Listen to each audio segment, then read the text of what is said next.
I'd like to share with you a story about betrayal. It's about people trying to do what they think is right while trapped in a situation where no one can be trusted. It's about people unsure of their purpose within society as they desperately try to cling onto what little humanity they have left. Melodramatic in all the right ways, the narrative in Vampire the Masquerade Bloodlines is also a compelling example of a specific kind of dread. This dread being the defining feeling when walking through the sleazy nighttime streets of Bloodlines' Los Angeles, a city that you'll soon find has a little more going on than you might initially think. And it's this subversion of expectations as you uncover the city's awful residents and disturbing secrets that has this game remaining a standout example of personal horror. As it was that phrase specifically that was kept in mind when creator Mark Rein-Hagen first developed the tabletop role-playing game that Bloodlines is based on. So to get into exactly what personal horror is, and why it's so effective in this vampire narrative, we'll have to first understand the circumstances that led to the game's creation, and the vampires that influenced it. So by all means, grab your garlic, your silver, or your wooden stakes and join me as we discuss the personal horror of one of my favorite games of all time, Vampire the Masquerade Bloodlines. Providing the source material for Bloodlines to base its game around, the first edition of Vampire the Masquerade was published in 1991, an idea developed by Rein-Hagen after seeing the teen vampire film The Lost Boys. However, he understood that creating a tabletop game that revolved around hunting vampires would quickly lose its appeal. Its combat-focused narrative would mean that it played similarly to just about everything else on the market at the time. So the risky decision was made to take a different approach. And what resulted was a role-playing game much darker than anyone had anticipated. Rather than having you roleplay as the vampire hunter advancing through a straightforward dungeon scenario, Rein-Hagen chose to have the players roleplay as the vampire. But not as your traditional thin and ghoulish high-collared middle-aged man with an Eastern European accent, but rather as a morally ambiguous being, one capable of thought and emotion. The player's objective would be to instead navigate social situations within modern society how they saw fit. Choosing to have combat exist as only a small part of its gameplay meant that the game's focus, and therefore appeal, was mainly around the interactions that the vampires would have. Situations which allowed for expansive stories focused around their internal conflict, tasking players with finding ways to blend into human society while still satisfying their vampire urges, forcing them to deal with the consequences of their beastly nature as they try to delay the degradation of their humanity. So the gameplay of Vampire the Masquerade was first and foremost an emotionally driven narrative. This approach allowing for the defining thematic element of Vampire the Masquerade's gameplay, described by Rein-Hagen as personal horror. Traditionally, horror arises from recognizing that the universe is evil. Usually it's when an unknown entity becomes hostile or begins causing some disturbance of what's considered normal. Someone or something that induces fear and needs to be either run away from or defeated. However, personal horror, as you can imagine, refers to the evil within you. The initial cause being different for everyone, but emerges out of disgust, shame, or disappointment in what you've become. The fear emerging from recognizing that you're the evil. A particularly terrifying thought is that something that can't ever be run away from, and that returning to your old normal life is now out of the question. And this theme is woven into Vampire the Masquerade in a really interesting way.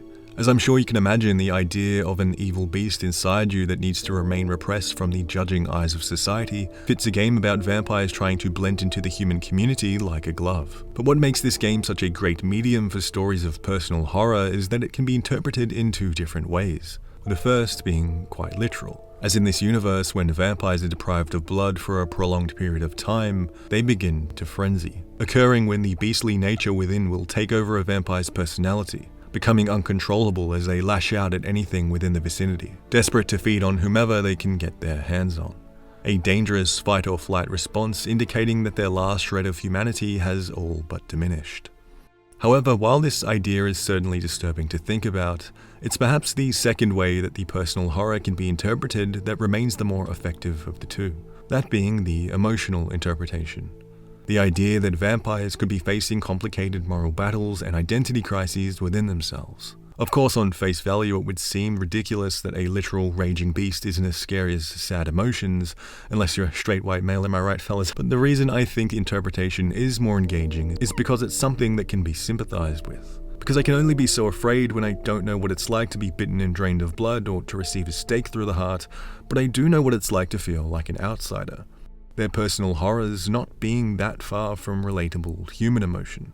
And I think when horror becomes real and tangible like that, suddenly it becomes so much more effective. So when the tabletop game was adapted into the 2004 video game Vampire the Masquerade Bloodlines, developed by the criminally underrated Troika Games, rest in peace, the emphasis of the title remained on interaction and adaptation within Rein-Hagen's already established vampire world. One that we could now see on screen in all its grimy, sleazy glory. However, Bloodlines was also ambitious, and that it aimed to build upon this vampire world, by including an overarching narrative that would borrow from the tabletop game's rich lore to further explore these ideas of personal horror. The game's story perhaps being the first indication that the vampires within this world are more than they initially seem.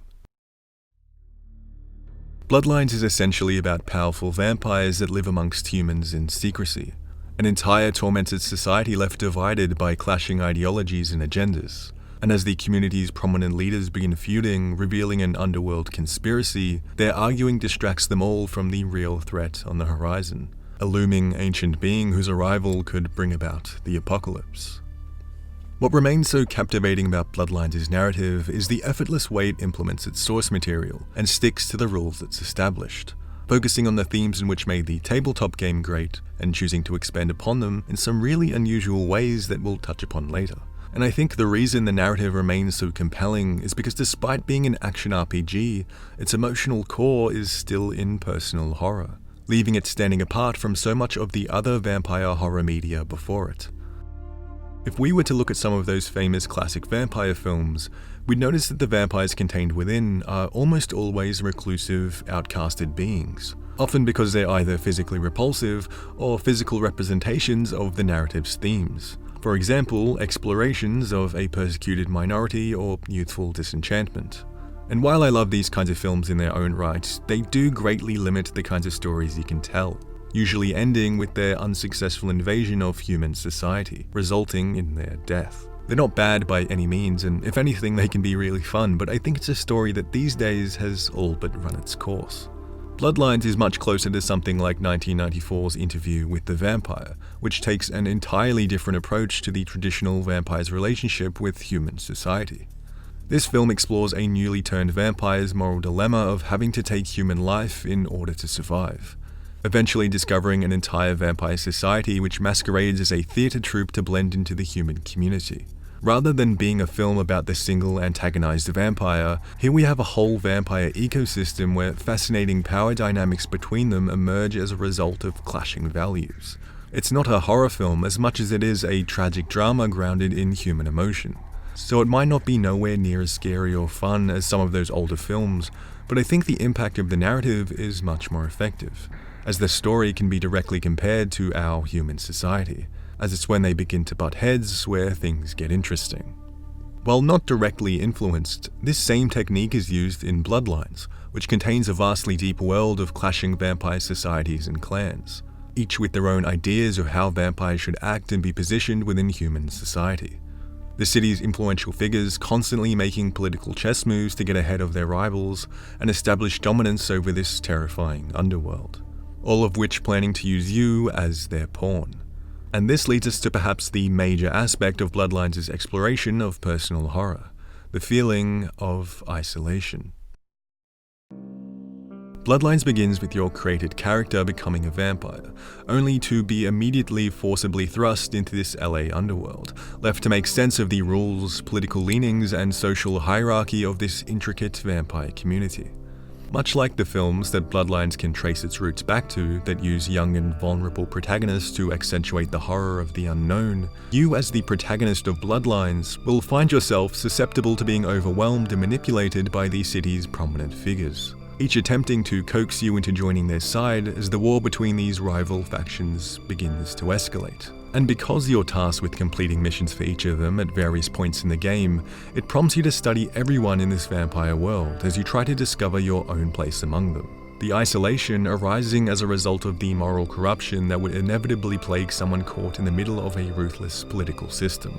However, these cruel, power-imbalanced relationships remain of utmost importance, because in Bloodlines, knowledge is power.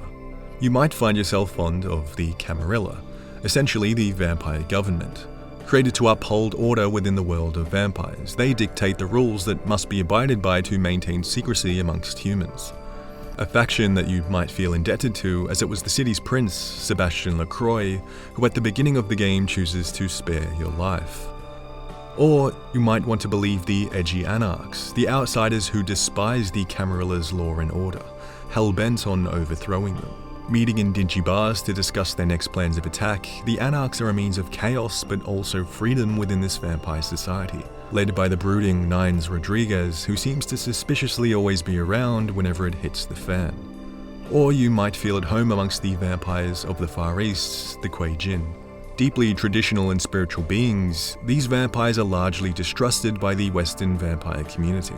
However, they're led by perhaps the friendliest of all the influential vampires in the game, the Baroness of Chinatown, Ming Zhao.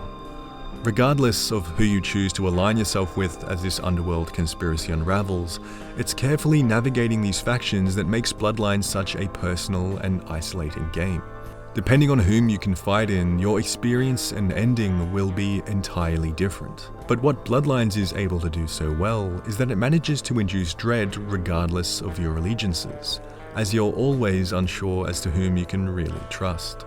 With each faction having their own personal agendas, there's an uneasy realization of the possibility that any of them could backstab you at any moment, as their leaders will send you on increasingly dangerous missions, and the constant paranoia leaves you feeling quite powerless, a mere cog in the wheel for these vampires to use to complete their grandest schemes.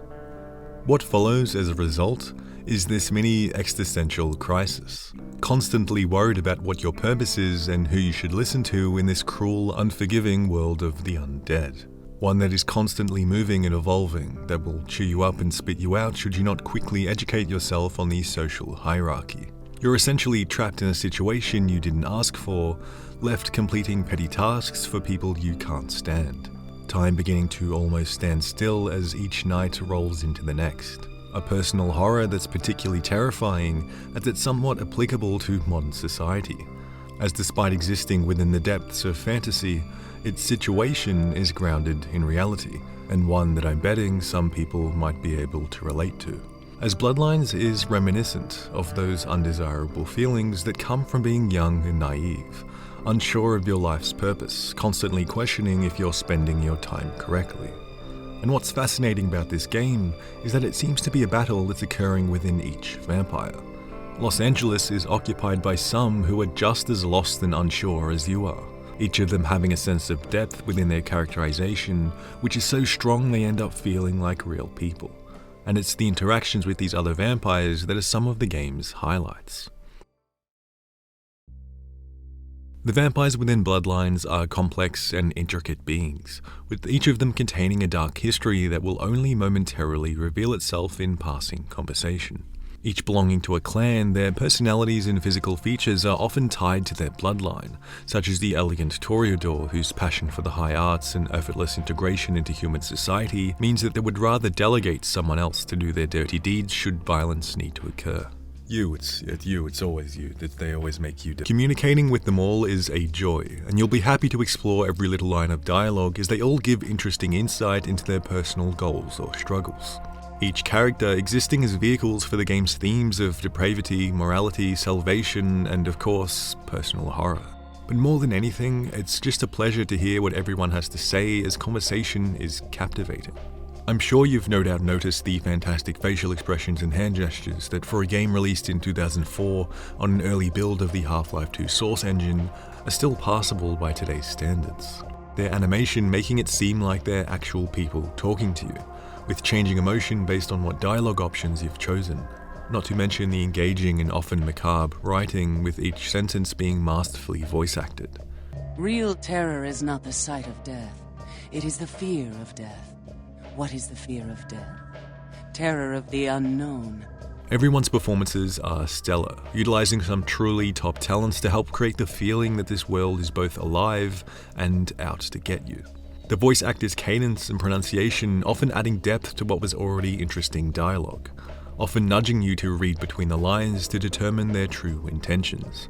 A particular highlight being the stern Therese and playful Jeanette, sisters and co-owners of a Santa Monica club, both voiced by the immensely talented Grey DeLisle, who delivers a dangerous femme fatale-like performance for both of these characters. One who's strict and upstanding, and the other playful and charming. Their constant bickering and need to talk behind the other's back would lead you to believe that their relationship and mental states aren't exactly as stable as they might initially let on. Do you understand what it's like to have your own flesh and blood ripping you apart on a daily basis for 2 lifetimes? Can you? It's beautiful, like a knight in shining armor, dangling at the end of a noose. What I love about these interactions is that each character feels like an individual, with their progress or position within vampire society clearly defined. Their personalities too intricate to be able to label anyone as purely good or bad. Like real people, all the characters contain shades of grey, each detailed enough to feel like they're living their own lives within Los Angeles, and that your relationship with them is only one of many. Take for example Dr. Malcolm St. Martin of the Santa Monica Medical Center. He exists as someone you can briefly converse with in passing, but ultimately remains completely irrelevant and insignificant to the game's overall plot. However, if we were to sneak into his office and hack into his emails, we discover that he's having an affair with someone named Paige. And if we were to return to him and mention it, you have the opportunity to blackmail him for some cash in exchange for your silence.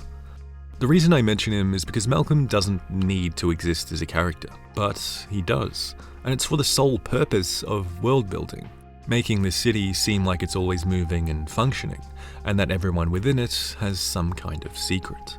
And what's so engaging about Bloodlines is that just about every person will have these kinds of believable relationships, both with those around them and with the city of Los Angeles itself. An environment that often, like a lot of the characters, contains a dark and disturbing history. Complementing Bloodlines' deep lore and fleshed out characters is the game's visceral atmosphere, as Bloodlines takes place in a nihilistic world that doesn't care for your existence in it. Tying into the idea of personal horror, the streets of Los Angeles are designed to be undesirable to walk through. They're dirty and sleazy, often occupied by emotionless humans who are repulsed by your presence, and the sickly homeless found meandering the back alleys. No matter the environment, there's an attempt here to pack every street, building, city, and room with detail, which will often clue you into who's been there before you and for what alarming reasons they might have had. As a result, the feeling you experience is that of an unwelcome outsider just about anywhere you go, and quite intentionally, there's nowhere in the game you can feel truly safe or comfortable. Even your own apartment seems to be breaking at the seams. Though perhaps the best example of an environment designed to hurt you would be the infamous Ocean House Hotel. Tasked with breaking in to retrieve a locket for Therese, it's quickly apparent that the hotel is occupied by a tormented ghost or ghosts, who unfortunately aren't looking to make a friend. The hotel halls are charred and peeling, with newspaper articles that can be found revealing the horrific events that unfolded here only decades ago, detailing how the hotel was set ablaze, and that the family staying here had gone missing. And as you tiptoe around its empty halls, the story of what actually happened becomes shockingly apparent. Apart from looking like a place that was once lived in, featuring guest portraits and room designs that give indication as to who was living in them, the hotel itself acts as if it has a mind of its own. As despite being a level within an action RPG, its layout is reminiscent of a traditional horror game. See, the Ocean House Hotel wants to mess with you.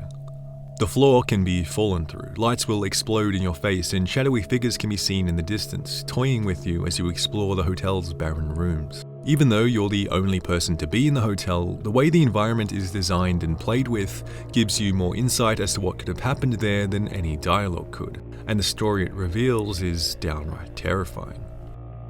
Now, it's hard to discuss just how impactful the game's atmosphere is without mentioning Rick Schafer's dread-inducing score, featuring brooding and grungy industrial-sounding guitars and drums, whilst in the grimy streets reflective of its people and atmosphere.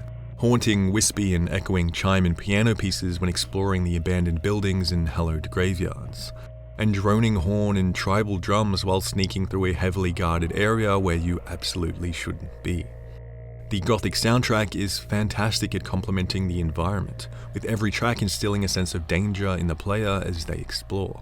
Take the Ocean House Hotel, for example, an environment made already creepy by its design and layout, but now elevated by an eerie piano track that plays as you attempt to escape its underground.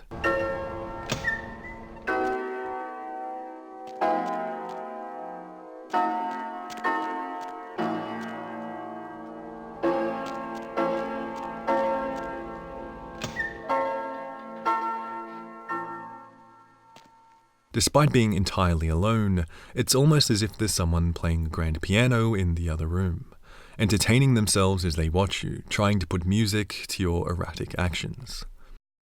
So if you couldn't tell by now, I'm a huge fan of this game. The way Bloodlines explores the ideas of personal horror is something I've only ever seen a handful of times in video games, and remains wholly unique in the unforgettable way it goes about it. So I'd like to talk about a point in the game where this was really hammered home to me. As despite containing a plethora of memorable main and side quests, I think there's one that accurately captures this idea of personal horror, which puts our little journey into perspective.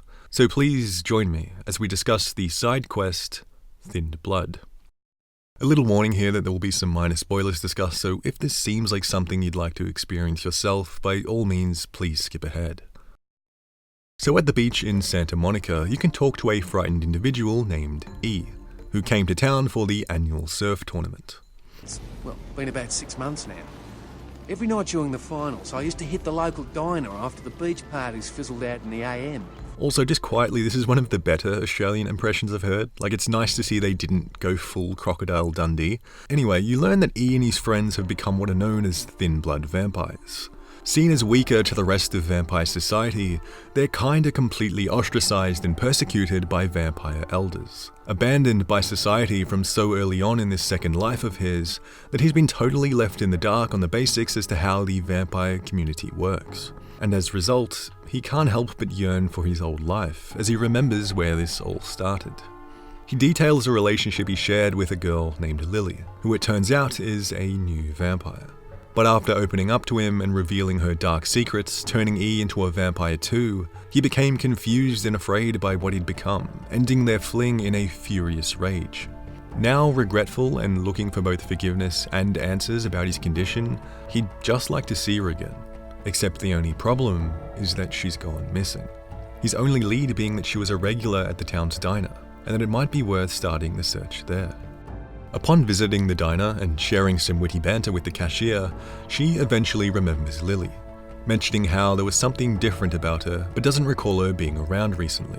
However, she reveals that Lily had left some personal belongings behind last time she was in, and we're entrusted with returning them to her. So while the lead initially appears to be dead, after rummaging around through Lily's purse, we find a photo of a woman, some car keys, and a bail bond for someone by the name of Rolf Toten. Perhaps he might know of her location. So after we punch the name into the database within the computer at the local bail bonds, we discover he's not from around here, as he's dealing with immigration issues. Amongst his information, it also specifies his car is a 1977 Red Lightning Bird with a California license plate. So if we were to go looking within the city's main car park, sure enough, we come across it. Using Lily's key to open the trunk, we discover a diary, which upon opening we notice belongs to none other than the elusive Lily. Upon reading it, Lily reveals how she met a man named Rolf, and after getting close, it's apparent he had turned her into a vampire, but soon after abandoned her to go into hiding without first telling her what she'd become. All she knows is that she now suddenly has developed an insatiable thirst for blood. During this time, she recounts meeting E, and it's obvious she's absolutely smitten with him. She recounts how during their last meeting, her vampire urges took over and she couldn't help but turn E into a vampire too, which as we know caused him to leave, which she immediately regretted. However, it was her last diary entry that could clue us into her whereabouts, as she reveals the plan to combat her guilt of feeding on humans, that being to break into the local blood bank to steal some bags. Except once we arrive at the blood bank, we're refused entry to the back, Fair enough, I suppose, but it's apparent that there's something really not right about the guy at the counter. You like to talk, don't you? I want to hear a story. Tell me, what's the best way you violenced up someone? I want to hear every grisly detail. If I like your story, I'll sell you some blood. So, going against his word and breaking into the back ourselves, picking the lock, we come across some large freezers, where if we were to begin moving the boxes, we find a keypad. So to find the code, we sneak over to one of the offices with a computer and hack in to reveal the freezer's passcode. Oddly enough, if we were to check the temperatures of the freezers while we're here, the one with the keypad appears to be much warmer than the others. Hurrying back to the freezer, we put in the code, revealing a secret door. And when we open it, we find this.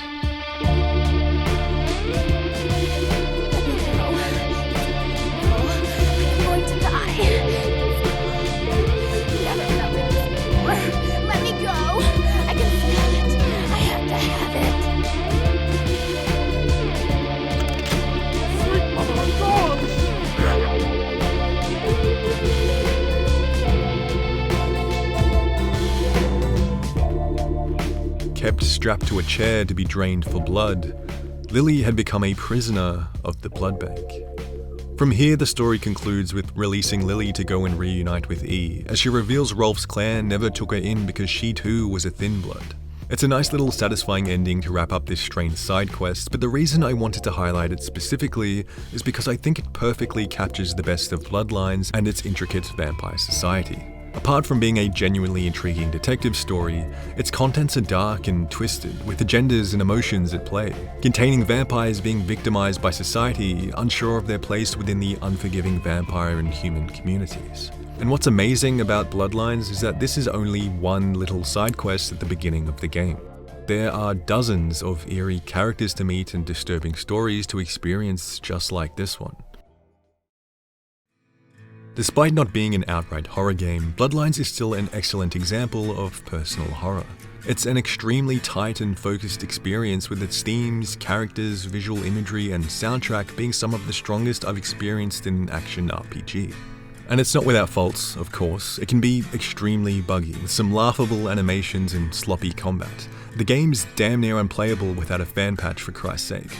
But despite its problems, I still love it all the same.